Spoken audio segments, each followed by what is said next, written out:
오늘은 이 사무엘상 세 번째 시간으로 우리가 2장의 말씀을 우리가 함께 살펴볼 시간입니다.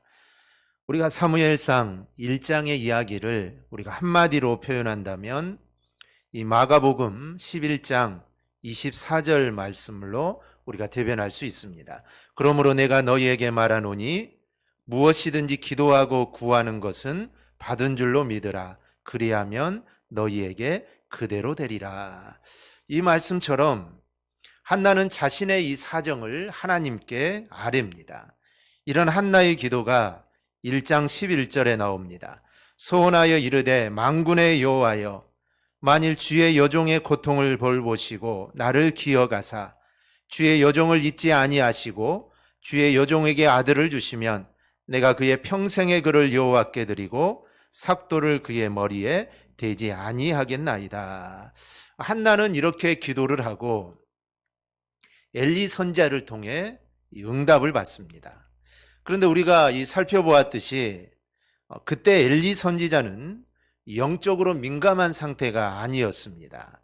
그리고 3장 1절을 보면 아이 사무엘이 엘리 앞에서 여호와를 섬길 때에는 여호와의 말씀이 희귀하여 이상이 흔히 보이지 않았더라라고 이렇게 말을 합니다. 여호와의 말씀이 희귀했다라는 것입니다. 여기서 희귀하다는 말은 보배롭다라는 뜻이 있습니다. 즉 값비싼 보석을 찾기가 어렵듯이 이 당시에는 하나님의 말씀을 찾기가 매우 힘들었다라는 것을 말해주는 겁니다. 그런 시대였는데 한나는 엘리 제사장의 이 말을 듣고 집으로 돌아갑니다. 그리고 가서 먹고 얼굴에 다시는 근심빛이 없었다라고 말을 합니다. 그리고 사무엘을 낳게 됩니다. 그리고 하나님께 소원한 대로 이 사무엘을 하나님의 전에 바치게 됩니다. 그 이야기가 1장의 이야기입니다. 그리고 2장으로 넘어오면 이제 한나의 이 찬양이 나옵니다. 그 내용은 이 사무엘을 주신 하나님께 대한 이 감사의 이 노래입니다. 구약과 신약을 보면 이 모두 사람의 이름을 붙여서 이 창가라고 하는 것이 하나씩 등장을 합니다. 이 구약에는 오늘 우리가 살펴볼 이 한나의 창가이고 신약에는 이 마리아의 창가가 있습니다. 둘 다 공통점이 있는데 이 아이를 수태한 후에 하나님을 찬양하고 있다는 점에서 이 공통점이 있습니다. 이 둘 중에 사람들에게 더 많이 알려진 것은 이 마리아의 창가입니다. 오늘날 천주교에서는 이 마그니피카드라고 한 곡으로 예배곡으로 만들어서 이 찬양을 하고 있습니다. 어쨌든 사람들에게는 이 한나의 창가는 좀 낯설지만 이 마리아의 창가는 이 자주 듣는 곡이 되었습니다. 이렇듯 한나와 마리아가 하나님이 자신들에게 베풀어 주신 그 은혜를 잊지 않고 멋지게 하나님을 찬양하고 있다는 것은 우리에게 하나님을 찬양하는 것이 얼마나 중요한 것인가를 우리에게 보여주는 그 모습입니다. 그러므로 우리에게도 이러한 모습들이 있어야 합니다. 우리가 사람들에게는 정말 작은 것을 받아도 이 감사합니다라고 말을 합니다. 그리고 우리가 자녀들에게도 그런 교육들을 잘 시키죠. 사람들이 선한 일을 행하고 무언가를 어른들이 주게 되면은 항상 감사합니다라는 말을 하라고 우리가 가르칩니다. 그런데 하나님으로부터 정말 우리가 많은 은혜를 받았음에도 불구하고 우리가 감사하지 못하는 것이 우리의 모습입니다. 그런데 우리는 은혜를 받았다면 이 감사하는 모습이 있어야 합니다. 그런데 사람들은 이 감사하라고 하면 이 물질부터 생각을 합니다. 만약 우리가 이러한 생각을 하고 있다면 우리는 하나님의 마음을 제대로 모르는 것입니다. 이 한나와 마리아가 하나님의 은혜에 어떻게 감사를 했습니까? 그들은 하나님이 베풀어 주신 하나님의 은혜를 찬양했습니다. 즉 찬양했다는 것은 널리 알렸다는 것이고 영광을 돌렸다는 것입니다. 우리에게도 이러한 모습들이 있어야 합니다. 우리가 하나님의 은혜를 선포하고 또 하나님께 영광을 올려드려야 합니다. 이러한 모습이 하나님의 은혜에 우리가 감사하는 모습입니다. 그런데 우리는 정말 인색할 때가 정말 많습니다. 이제부터는 우리의 삶을 통해 하나님의 은혜를 우리가 선포하고 또 외칠 수 있는 저와 여러분이 꼭 될 수 있기를 바랍니다. 오늘은 이 둘 중에 이 한나의 찬양을 우리가 함께 살펴보려고 합니다. 우리가 한나의 찬양을 살펴볼 때 우리가 생각해야 할 것은 사실상 이 한나의 이 찬양은 사무엘서 전체의 내용을 집약하고 있다는 겁니다. 사무엘서를 읽는 사람들이 가져야 할 마음은 바로 이 한나의 찬양에 다 들어가 있습니다. 그래서 우리는 이 한나의 찬양을 우리는 주의 깊게 살펴봐야 합니다. 첫째는 이 기도의 정수는 이 찬양이라는 겁니다. 흔히 기도를 어떻게 표현합니까? 우리가 기도와 관련하여 우리가 들은 이야기는 대략 세 가지 정도 됩니다. 그 하나는 기도는 영혼의 호흡이라는 것입니다. 이 표현은 우리가 늘 기도해야 한다는 것을 잘 나타내주고 있습니다. 이 세상에 살아가고 있는 모든 생명체는 모두 호흡을 하며 살아갑니다. 동물이나 식물들 모두 그 호흡하는 방법이 다를 뿐이지 숨을 쉬기에 살아가고 있는 겁니다. 이 의학자들은 인간의 육체의 호흡이 1분 이상 멈추게 되면 산소결핍으로 뇌에 손상이 오게 된다고 합니다. 그리고 3분 이상이 지속되면 뇌와 심장에 치명적인 타격을 준다고 합니다. 즉 이렇듯 호흡은 우리의 생명 유지에 이거는 필수적인 것입니다. 그러기에 호흡이 끊기면 사람은 죽습니다. 그와 같이 기도는 우리의 영혼이 살아있는 사람이 늘 하고 있는 가장 자연스러운 모습입니다. 우리가 숨을 쉴 때 내가 숨을 쉬고 있다는 생각을 잘 하지 않습니다. 그런데 우리는 나도 모르는 사이에 우리는 계속해서 호흡을 하고 있습니다. 이 살아있는 증거죠. 이 기도도 마찬가지입니다. 우리의 기도는 정말 우리가 영혼이 살아있는 사람이 늘 해야 하는 것입니다. 이거는 자연스러운 것입니다. 기도가 끊어졌다면 우리의 육체는 살아있지만 영혼은 죽어가고 있다는 증거입니다. 다른 하나는 기도는 하나님께 필요한 것을 구하는 것이라는 말과 기도는 만사형통이라는 말입니다. 이 두 가지 표현은 무언가 필요한 것을 우리가 기도에서 받는다는 점에서 같은 뜻을 가지고 있습니다. 우리는 필요한 것이 있으면 정말 기쁘게 해주시는 하나님께 구해야 합니다.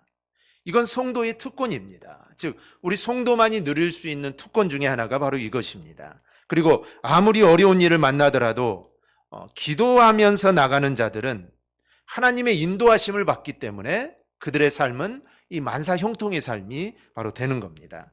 그런데 과연 이러한 표현들이 기도를 잘 드러내주고 있을까요?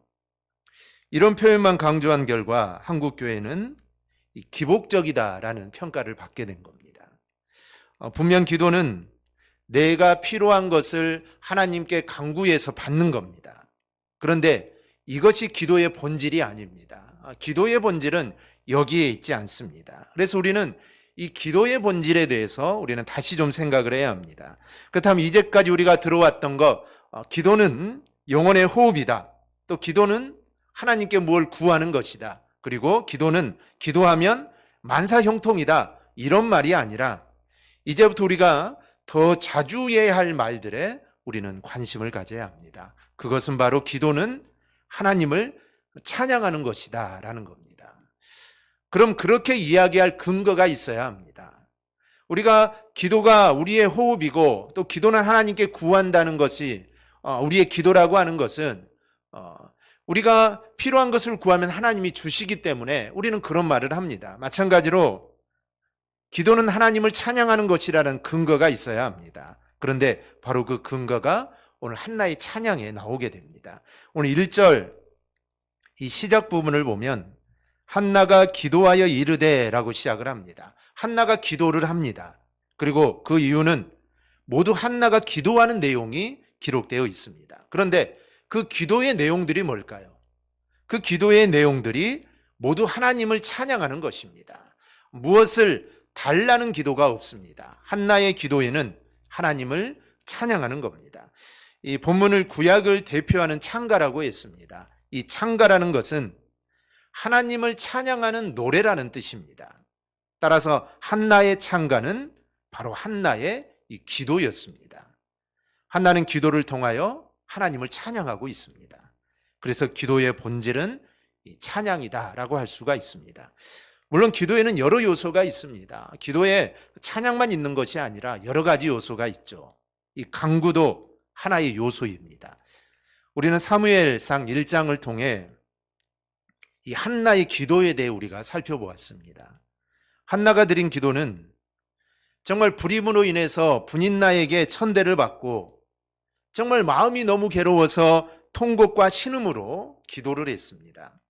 그리고 내가 하나님 아들을 주시면 내가 이 아들을 하나님께 내가 바치겠습니다 라고 소원하며 기도했습니다. 한나의 기도가 얼마나 간절했으면 마치 술 먹은 사람처럼 이렇게 보였겠습니까? 그러니 기도의 한 요소로 이 간구를 이야기할 수 있습니다.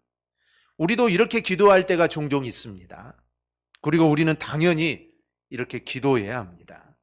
근데 사람들은 기도를 이야기하면 자꾸 이것만 강조를 합니다. 즉 한나가 간절하게 기도한 것만을 강조합니다. 그리고 정말 간절하게 기도해서 받았다, 이것만 강조를 합니다. 즉 간구를 강조하면서 기도는 필요한 것을 구하는 것이다, 또 기도는 만사형통이다, 이것을 자연스럽게 강조를 합니다. 간구는 기도의 한 요소일 뿐입니다. 그런데 마치 이 간구가 기도의 전부인 것처럼 이 강조를 합니다. 이렇게 강조하다 보니 이제 기복이 되어가는 것입니다.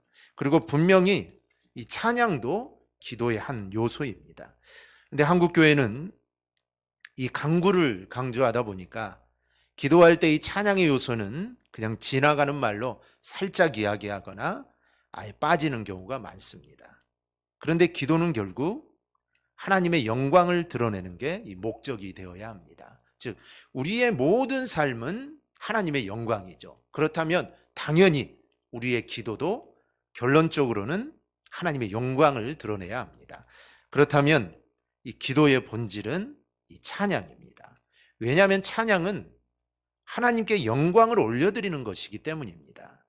우리가 찬양을 통해 은혜를 받기도 하지만 이 찬양의 본질적인 목적은 하나님의 영광과 하나님의 행하신 일을 선포하는 것이 바로 이 찬양입니다. 그러므로 우리는 한나의 기도가 바로 찬양이었다는 점을 우리는 기억해야 합니다. 그리고 우리도 기도할 때 하나님을 찬양하는 모습으로 우리는 기도를 해야 합니다. 그렇다면 문제가 하나가 있습니다. 하나님의 어떤 것을 찬양해야 하느냐라는 것입니다. 그 답도 이 한나의 기도에 있습니다. 한나는 하나님의 이 전능하심을 찬양하고 있습니다. 찬양은 하나님을 높이는 겁니다. 나를 높이는 게 아니죠. 우리 인간을 높이는 것이 아니라 하나님을 높이는 것입니다. 그렇기 때문에 찬양은 은혜를 받는 것이 아니라 찬양은 하나님께 영광을 올려드리는 것입니다. 하나님의 전능하심을 높이는 것은 당연합니다. 사실 한나의 기도, 즉 한나의 찬양은 전반적으로 전능하신 하나님을 이야기합니다. 2절을 보면 그녀는 여호와와 같이 거룩하신 이가 없다라고 합니다. 왜냐하면 주밖에 다른 이가 없고 주님만이 거룩하신 유일한 분이기 때문이다 라고 말을 합니다. 또한 하나님과 같은 반석도 없다 라고 말을 합니다. 즉 하나님만이 나를 안전하게, 그리고 하나님만이 나를 견고하게 지켜줄 힘이 하나님이라고 고백합니다. 또 3절에서 한나는 여호와는 지식의 하나님이라고 말을 합니다. 그러면서 여호와께서 사람의 행동을 달아보신다고 합니다. 그러니 너희는 교만한 말이나 오만한 말을 해서는 절대로 안 된다고 합니다. 이는 하나님의 전지전능하심을 지금 이야기하는 겁니다. 또 6절, 8절은 모든 것을 움직이시는 하나님을 이야기합니다. 즉 하나님의 전지하심을 드러내는 겁니다. 먼저 여호와는 죽이기도 하시고 살리기도 하신다고 합니다. 즉 죽이고 살리는 것은 말 그대로 이 생명을 주관하는 겁니다. 즉 생명을 좌지우지할 수 있는 분은 오직 전능하신 하나님밖에 없습니다. 또 여호와는 누군가를 수월에 내리기도 하시고 거기서 올리기도 하신다고 합니다.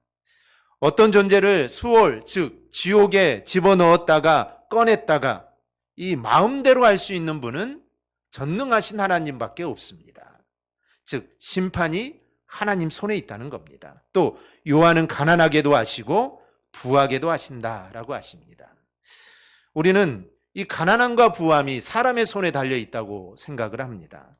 그러나 일하게 하시고 또 그것을 이루게 하시고 또 그것을 열매 맺게 하시는 분은 하나님이십니다. 그러기에 우리가 부함도 가난함도 하나님의 손에 있는 겁니다. 즉 내가 노력해서가 아니라 오직 하나님 때문에 이 모든 일들이 가능해지는 것입니다. 또 하나님께서는 낮추기도 하시고 높이시기도 하신다라고 합니다.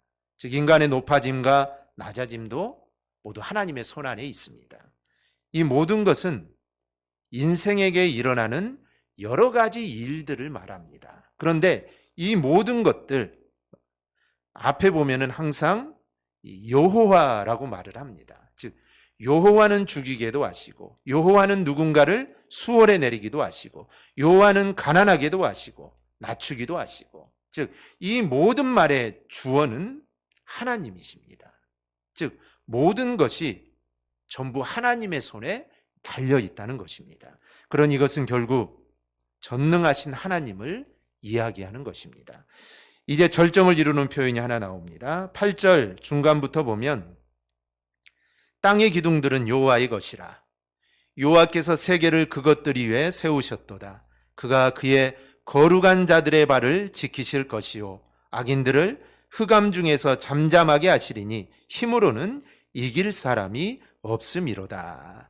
이 세계가 그 기둥들 위에 떠받쳐 있다는 것은 결국 세계를 만드시고 세계를 운행하시는 분이 하나님이심을 말합니다. 즉 하나님을 세계의 창조주로 이야기하고 있는 겁니다.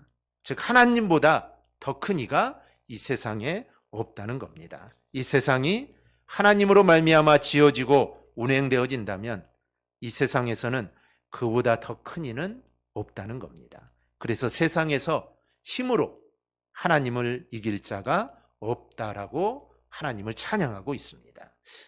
지금까지 이야기한 것들은 한나의 기도의 전반에 나오는 내용입니다. 이렇게 한나의 찬양은 하나님의 전능하심을 드러내고 있습니다. 그러므로 찬양은 하나님의 전능하심을 드러내야 합니다. 우리가 기도할 때는 다른 무엇보다도 하나님이 나에게 어떤 분인가를 우리는 고백해야 합니다. 하나님이 나에게 어떤 분일까? 하나님이 나에게 어떤 분으로 다가오셨을까? 성경을 보면은 하나님이 사람을 찾아가실 때 자신을 어떤 분이다라고 이렇게 말씀을 해주십니다. 마찬가지로 나에게 하나님은 과연 어떤 분인가? 이런 고백들이 우리에게 있어야 합니다. 그런데 그 고백들 중에 가장 으뜸은 하나님은 전능하신 하나님이라는 고백입니다. 서두에서 한나의 기도가 이 사무엘서 전체를 드러낸다고 했습니다. 그런 사무엘서 전체 이야기의 핵심이 뭘까요? 그것은 전능하신 하나님만이 이스라엘이 살 길이라는 겁니다. 즉 우상이 아니라 정말 전능하신 하나님, 그 어느 누구도 이길 수 없는 하나님만이 너희의 살 길이라는 겁니다. 그러니 너희는 그 하나님만을 의지하라는 것입니다. 그런데 한나는 그것을 이미 찬양으로 드러내고 있습니다. 그러므로 우리의 기도에는 하나님의 전능하심을 드러내는 기도들이 있어야 합니다. 우리의 간구도 당연히 들어가야 합니다. 이 간구도 기도의 한 요소이기 때문에 우리가 하나님께 구하는 것 당연히 들어가야지만 이 간구로만 끝나서는 안 됩니다.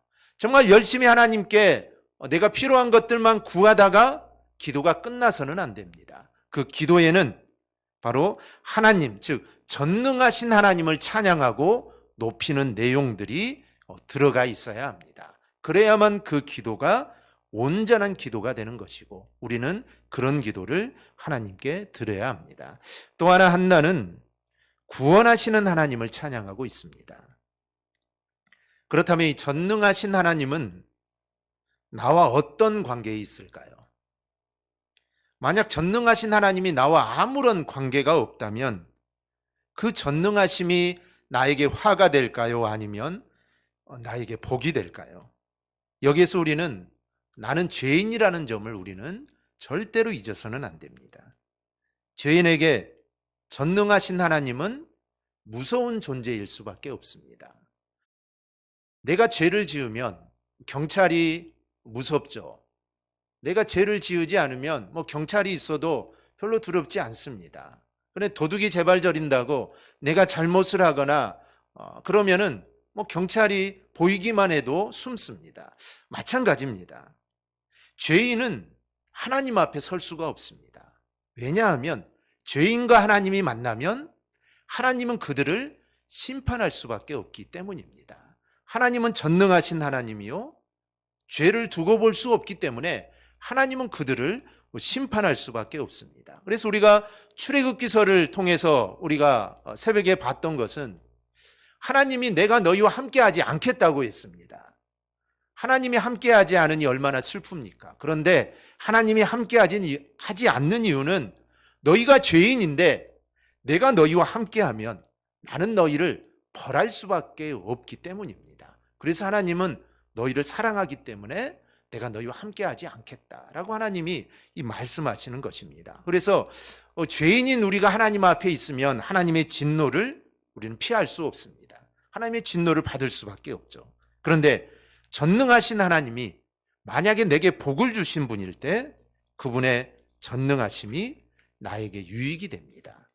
우리는 한나의 찬양에서 하나님은 전능하신 분이다, 이것과 또 다른 면을 우리가 볼 수가 있습니다. 즉 한나는 전능하신 하나님만을 찬양하는 것이 아니라 또 다른 하나님을 찬양합니다. 그것은 바로 구원으로 나에게 복을 내리시는 하나님이십니다. 이에 대해 한나는 1절부터 이렇게 이야기합니다. 여호와로 인하여 즐거워하며 기뻐한다. 그런데 그 이유가 하나님께서 한나의 뿔을 높이 들어주셨기 때문이라고 합니다. 이 뿔이라는 것은 성경에서 힘과 명예와 권위를 의미합니다. 표준 세번역 성경은 이 부분을 주님 앞에서 얼굴을 들다라고 말을 합니다. 이는 이 뿔을 가진 짐승들이 자기의 힘을 과시할 때 이 얼굴을 높이 쳐듭니다. 즉 자기의 뿔을 과시하죠. 마찬가지로 하나님께서는 괴로움과 고통 중에 있는 한나를 그렇게 해주셨다는 고백입니다. 그래서 원수들을 향하여 내가 이제 자신 있게 이야기할 수 있게 되었다라고 말을 합니다. 하나님께서 자신을 높여주셨기 때문에 이제 내가 더 이상 원수 앞에서 쩔쩔맬 필요가 없게 되었다는 것입니다. 한나가 분인나 때문에 말도 못하고 정말 풀이 죽어 있고 고개를 숙이며 다녔을 겁니다. 사람들이 손가락질을 해도 그 소리에 함께 맞설 수도 없고 고개를 숙이면서 한나는 지냈을 겁니다. 그런데 이제는 그렇지 않다는 겁니다. 이제는 그렇지 않다는 것이죠. 하나님이 내 괴로움과 고통을 알아주셨기 때문에 나는 이제 고개를 숙일 필요가 없다라는 것입니다. 이렇게 한나의 기도의 시작, 곧 찬양의 시작은 하나님이 자신을 구원하셨다는 것으로 채워지고 있습니다. 이어지는 구절들도 모두 구원의 하나님을 이야기합니다.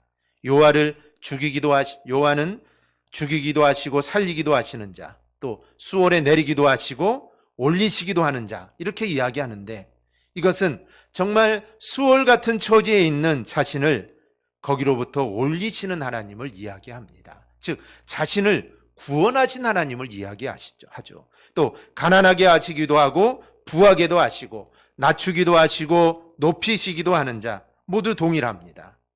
가난하고 낮은 자리에 있던 자신을 구원하여서 높이시는 하나님을 찬양하고 있습니다. 실제로 한나는 자녀가 없음으로 인해 또 다른 아내인 분인나로부터 얼마나 모멸을 받았는지 모릅니다.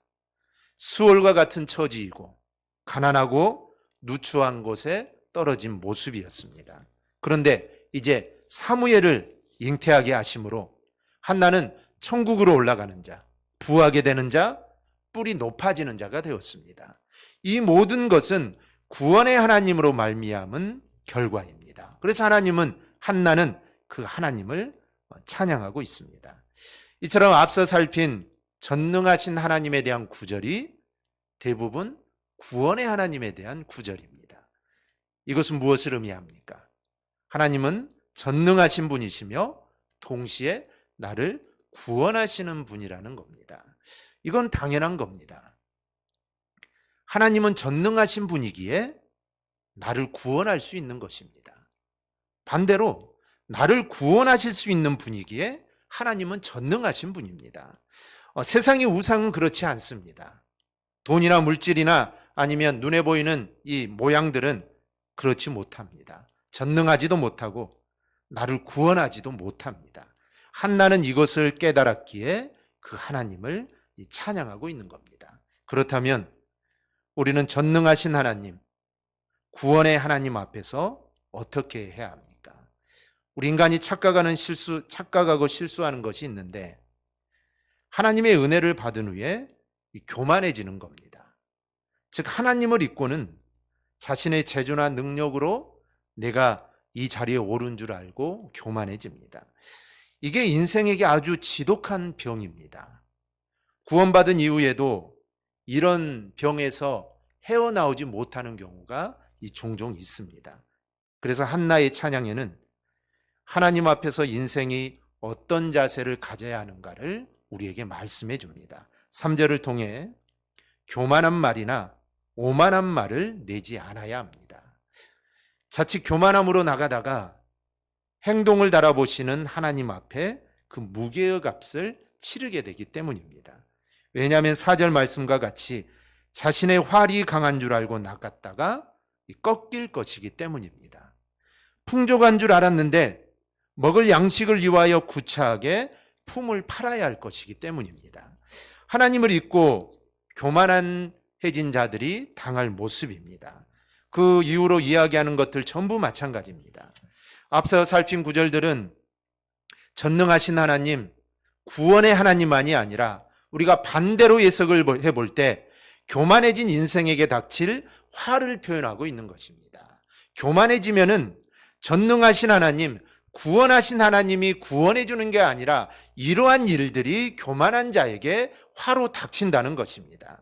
이제 정확하게 직설적으로도 이야기합니다. 10절을 보면 여호와를 대적하는 자는 산산이 깨어질 것이라. 하늘에서 우레로 그들을 치시리로다. 여호와께서 땅 끝까지 심판을 내리시고 자기 왕에게 힘을 주시며 자기의 기름 부음을 받은 자의 뿔을 높이시리로다 하니라. 즉 전능하신 하나님, 이 구원의 하나님을 대적하는 자는 산산이 깨어진다는 겁니다. 참된 찬양은 하나님 앞에서 자신을 낮추는 겁니다. 한나의 찬양은 바로 그것을 이야기하고 있고, 사무엘서의 주제는 전능하신 하나님, 또 구원의 하나님, 그리고 그런 하나님 앞에서 너희가 이 겸손해져야 한다는 것을 우리에게 이야기합니다. 한나의 찬양은 찬양의 정수를 보여주고 있습니다. 동시에 사무엘서의 전체의 메시지를 정리해주고 있습니다. 우리는 전능하신 하나님을 찬양하고 구원의 하나님을 찬양해야 합니다. 그리고 기도에 이것이 들어가 있어야 합니다. 그리고 그 하나님 앞에서 자신을 낮추고 겸손한 자가 우리는 되어야 합니다. 우리가 하나님의 전능하심과 또 나를 구원하신 하나님을 제대로 깨달은 자는 이 겸손해질 수밖에 없습니다. 즉 낮아질 수밖에 없습니다. 그렇기 때문에 우리는 정말 하나님 앞에서 하나님의 전능하심과 나를 구원하신 하나님을 깨닫고 우리는 내 자신을 낮추고 겸손한 자가 되어야 합니다. 이 두 가지가 바로 오늘 한나의 기도의 내용임을 우리가 기억하고, 정말 저와 여러분들도 기도를 통해 우리가 간구하는 것도 우리가 하지만 이게 기도의 전부가 아니라는 것을 알고 우리가 하나님을 찬양함으로, 우리가 기도함으로 나아갈 수 있는 저와 여러분이 꼭 될 수 있기를 주님의 이름으로 축원합니다. 아멘. 기도하겠습니다.